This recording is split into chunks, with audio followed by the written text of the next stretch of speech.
तो अभी हम गिद्धा में उपस्थित हैं और मधेपुरा ज़िला के अंतर्गत हैं और ये हमारे साथ पैक्स अध्यक्ष जी हैं। इनसे हम बातचीत करेंगे। आज 15 अगस्त के दिन था और किस तरह से मनाए हैं और ये पैक्स अध्यक्ष उसका काम क्या कर रहे हैं, अपना क्या भूमिका निभा रहे हैं, हम इनसे जानने का कोशिश करेंगे। सर आपका बहुत बहुत स्वागत है। आपका भी स्वागत है चैनल का, जो हमारे आज स्वतंत्रता दिवस के अवसर पर आपने हमारे यहाँ तक आने का काम किया।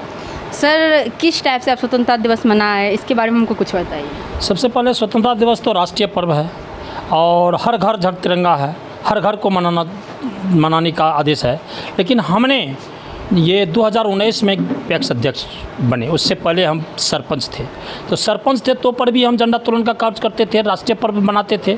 जब हम 2019 में पैक्स अध्यक्ष बने तो हम प्रत्येक वर्ष 26 जनवरी और ये स्वतंत्रता दिवस समारोह मनाया करते हैं। आज जो स्वतंत्रता दिवस समारोह मनाया है हमने। अच्छा सर, क्यों मनाए हैं? इसलिए मनाए हैं, जो हमारा देश को आज़ाद करने के लिए बहुत सारे नौजवानों ने अपनी जान कुर्बानी दे दिए, तब यह देश पहले हमारा प्रतंत्र था, इसको स्वतंत्र किए। और हम आज़ादी, कौन नहीं चाहता जो हम आज़ाद रहें। एक चिड़िया भी पिंजरा में रहते हैं तो चाहते हैं जो हम आज़ादी का लहर में चलें, वह सुख से भी खाने के लिए उसमें देता है तो पिंजरा में रहना नहीं चाहता। तो हम भारतीय पहले आज़ाद पिंजरा में थे, यानी गुलाम थे, और इससे गुलामी से हटाने के लिए हमारे यहाँ ऐसे नौजवान सुभाष चंद्र बोस, डॉक्टर लोहिया, महात्मा गांधी, पूज्य बापू, सरदार पटेल भाई, इस सारे लोग मिल कर के देश को आज़ाद किए और यह 15 अगस्त 1947 को पूर्ण आज़ाद हुआ। और उस दिन से हम लोग आज़ाद माने जाते हैं, उसका याददाश्त करते हैं, मनाकर। तिरंगा 3 रंग का झंडा है। अच्छा सर, ये जो आप झंडा तोलन के कहाँ के अपने घर पे किया और कहीं और? देखिए, हमारे दो कार्यालय है। एक शंकरपुर प्रखंड प्राथमिक सब्जी उत्पादक सहकारी समिति लिमिटेड, जिसमें अध्यक्षा कंचन भारती है, उनका मेरे एक छोटा आवास पर कार्यालय है, वहाँ उसका झंडा तोलन होते हैं। उसके बाद हम गिद्धा पैक्स का नवनिर्मित गोदाम है, मेरा पैक्स गोदाम है, उस गोदाम पर हमने तमाम गिद्धा पंचायत के जनता को आमंत्रित किए। उसके बाद हमारे प्रखंड से प्रखंड विकास पदाधिकारी, अंचलाधिकारी, उस प्रखंड प्रमुख, तमाम और सारे जब पंचायत के गणमान्य व्यक्ति, मुखिया, सरपंच सभी हमें हमारे कार्यक्रम में पहुंचकर हमें सहयोग दिया करते हैं। चूँकि हम किसान का काम करते हैं, हम किसान को लाभ देते हैं। किसान के लिए हम आज जो मेरा घोषणा हुआ। अच्छा सर, पैक्स अध्यक्ष का क्या काम है? पैक्स अध्यक्ष का क्या काम है? पैक्स अध्यक्ष का काम है, इसका नाम है पैक्स कोऑपरेटिव, यानी पैक्स से प्राथमिक कोऑपरेटिव सोसाइटी है। सबसे पहले पैक्स में जनताओं से कोऑपरेट होता है, पैक्स को और पब्लिक से कोऑपरेट होता है। कोऑपरेट होने के बाद वह काम विकास की ओर आता है। हम जनताओं के लिए कोऑपरेट करते हैं, यानी किसान को बीज देना, खाद देना। सरकारी तंत्र से मुझे कृषि यंत्र योजना मिला है, सर उस फ्री में देते हैं किसान? जी नहीं, ये हमारे चाहिए, हम किसान को सरकारी दर पर लेते हैं। सरकारी दर है ना, सरकार आपको निर्मित दर दी है। उस दर पर हम ट्रैक्टर से, खेती लेवलर है, कंप्यूटर है, उसके बाद थ्रेसर है, रोटावेटर है, झाल है, तमाम से खेती सरकारी दर पर करवाते हैं। अच्छा सर, कभी ऐसा हुआ जो कुछ किसान को आप बैठ के समझाते होंगे इस तरह से आप उपजाऊ की? सेमिनार भी देते हैं, बुलाते भी हैं। अभी जैसे नैनो यूरिया का बहुत बड़े हंगामा हुआ तो हमारे यहाँ बहुत सारे सेमिनार हुआ नैनो यूरिया का, नैनो अब DAP का सेमिनार चल रहा है। सरकार को यह योजना है, जो तमाम खाद में जो फर्टिलाइज़र आप चला रहे हैं वह खेत के लिए भूमि जर्जर होने जा रहा है। उसके लिए ये जैविक प्रकार का या जो हमारा नैनो DAP है, नैनो यूरिया है, तमाम चीज़ दे करके खेत की जान को बचाया जाए, ये सरकार का भी जोर है। हम लोग भी उसके अनुपालन में चलते हैं। हम लोग भी किसान को समझाते हैं, किसान को सेमिनार दिया करते हैं, उसको डेमो देते हैं। किसान के खेत तक चल करके हमारा पदाधिकारी लोग उनको खेत तक जाके उनका डेमो, उसका जाँच कर, मतलब देखते हैं किस टाइप से उपजाऊ हो रहा है। सर कुछ दिन पहले इधर बारिश नहीं हुई, धान सूख रहा था, उसके लिए सरकार भी योजना दिए हैं, जो आप डीजल सब्सिडी लें, डीजल का पैसा हम डायरेक्ट आपको खाता में देते हैं, आप पटवन करें। कुछ दिन पहले नहीं हुआ तो हमारा सारा किसान सजग होकर के पानी देना, सिंचाई करना शुरू कर दिया। हमारे यहाँ धान का फसल बहुत अच्छा है, अभी धान अभी बहुत ग्रेड में चल रहा है। जितना भी किसान भाई हैं सबका कोऑपरेट बहुत अच्छा से कोऑपरेट। हम कोऑपरेट का तरीका है मेरा, जो हम उन्हें जो भी खाद है, बीज है, अभी मेरा 2 लाइसेंस, 1 लाइसेंस और मिला है मुझे। मेरा इफको का लाइसेंस था पैक्स में, इससे खाद का आपूर्ति किसान को नहीं कर पाते थे, तो एक GST मेरा और मिला, जिससे शंकर किसान सेवा केंद्र से देखा जाए।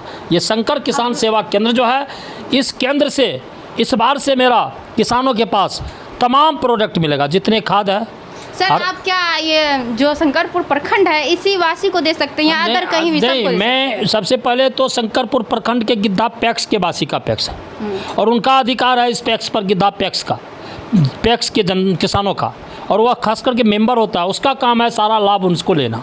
और उनको जो हम देंगे, इस बार से मेरा बीज अवेलेबल होगा, खाद, तमाम प्रोडक्ट का खाद होगा, तमाम बीज सरकारी दर पर भी उनको मिलेगा। हर एक पैक्स अध्यक्ष को ये पैक्स को रहता है जो आप किसान को कोऑपरेट करें, किसान का हर एक लाभ आता है। सरकार का योजना हर एक पैक्स को है, सब पैक्स को करने का अपना अपना जवाब दे, अपना अपना तरीका है। हम अपनी तरीका से करते हैं, हम अपनी तरीका से किसान को लाभ देते हैं। प्रत्येक किसान का जो हम अभी जैसे ट्रैक्टर का खेती करने का काम किए हैं, जब किसान धान बेचेंगे हमारे यहाँ तो तब हमारा वो राशि रिटर्न आ जाएगा। अभी सबको धान खेती करवाना, खाद देना, बीज देना, और उस समय जब फसल कट जाता है तो वह हमें किसान पहुँचाते, कोऑपरेट करता है। हम भी कोऑपरेट करते हैं, कोऑपरेटिव है, हमें दे हम अब हम किसान को इस बार से और ज़्यादा सुविधा देने के लिए हम तैयार हैं। किसान का ही हम पैक्स हैं, पैक्स किसान से ही है। अभी सरकार अपना फर्ज जो है सर बहुत अच्छे तरीके से निभा रहे हैं। हाँ, बहुत अच्छे तरीक़ा से। इस बार हमारा अमित शाह या सरकार का योजना आया है, मेरे यहाँ एक जन औषधि केंद्र खुला है। जन औषधि केंद्र का जो है दवाई का दाम सस्ते दर पर दवाई यहाँ के जनताओं को मिलेगा, और वह सस्ते दर का दवाई जो है उसके लिए मेरा एक डॉक्टर क्या कहते हैं फार्मासिस्ट चाहिए, उसकी तलाश है। जन औषधि केंद्र भी हमारे यहाँ खुलेगी। उसके बाद सरकार का योजना है, लक्ष्य दिया जा रहा है, जो गैस पैक्स के द्वारा गैस मिलेगा, पैक्स के द्वारा डीजल पेट्रोल मिलेगा। जो भी सरकारी योजना आएगा वो हमारे गिद्धा गाँव तक पहुँचेगा और हर जनता को मिलेगा। हर जनता को मैं देने का काम करूँगा। मुझे जब तक पैक्स अध्यक्ष बना कर रखेंगे यहाँ के लोग, तब तक हम उनको जब उनके यहाँ लाभ पैक्स का घर घर पहुँचाएंगे, खुद से जाके सर कोई इसमें। अच्छा, और सब जो आदमी हैं उनसे भी बातचीत करेंगे जो आज ये हमको तो 21 अगस्त स्वतंत्रता दिवस पे जो आज मनाए गए हैं, और जानने का कोशिश करेंगे ये सबसे जो किस टाइप से सर मनाए हैं, और इनसे तो जाने ही बहुत अच्छे तरीके से हुए हैं। और सर आज जो यहाँ पे झंडा तोलन हुआ है उसको किस दृष्टि से आप देख रहे हैं? झंडा तोलन यहाँ सदियों से हो रहा है और बराबर एक नया अंदाज में होता है। जैसा कि आप लोग भी आए होंगे तो देखे होंगे कि यहाँ जो झंडा तोलन होता है तो हर साल कुछ नवीनतम होता है, अच्छा होता है। और क्या सर कोई त्रुटि भी मिलता है सर की तरफ से देखने के लिए, ये त्रुटि रह गया, ये होना चाहिए, ऐसा कुछ? त्रुटि के लिए तो जब तक शिवशंकर मेहता है, त्रुटि इस गिद्धा पंचायत से निकला हुआ है, कोसों दूर चला गया है, कोई त्रुटि नहीं होता है। इतना बिलीव है सर? किसान के लिए तो भगवान है ये। आप एक बात समझिए कि ये पैक्स अध्यक्ष जब से पैक्स में आए हैं तब से किसान को अपना निजी पूंजी लगाने का कोई आवश्यकता ही नहीं होता है। सिर्फ वह सीजन पर खाद ले जाए, पैसा ले जाए, बीज के लिए अगर उपलब्ध नहीं है तो गाड़ी पैक्स से हेल्प करने के लिए रेडी है, सारी सुविधा देती है पैक्स। और धान जब कट जाए तो आप धान जमा कर दीजिए, उनका जो पैसा है वो काट के फिर पैसा आपको वापस दे देगा जो आपका बचत है। कोई किसान ऐसा होगा जो ये नहीं करता होगा, ऐसा जो हम नहीं ले जाएंगे, नहीं करेंगे, तो उसके लिए ऐसा नहीं है। हर किसान धान देते हैं, और ये तो यहाँ तक कि दूसरे पंचायत को भी थोड़ा बहुत कोऑपरेट करते हैं। दूसरे पंचायत से भी जो धान आ जाता है उन्हें भी वापस नहीं करते हैं, ये धान लेते हैं। सर क्या कहना चाहते हैं? जो बोले हैं भाई साहब बहुत ठीक ठाक बोले हैं। अच्छा देखिए, बहुत कोऑपरेट। हाँ, यहाँ के जनता ना इस मतलब पैक्स अध्यक्ष जी जो हैं उनको भगवान की तरह मानते हैं और बहुत उनके लिए समर्पित रहते हैं, एनी टाइम उनके लिए खड़े रहते हैं। कुछ भी जो लाभ आती है सरकारी वो हर देने के लिए एनी टाइम खड़े रहते हैं। तो आप लोग का क्या राय है कमेंट में ज़रूर बताइएगा। इस वीडियो को ज़्यादा से लाइक शेयर एंड सब्सक्राइब कीजिए। एक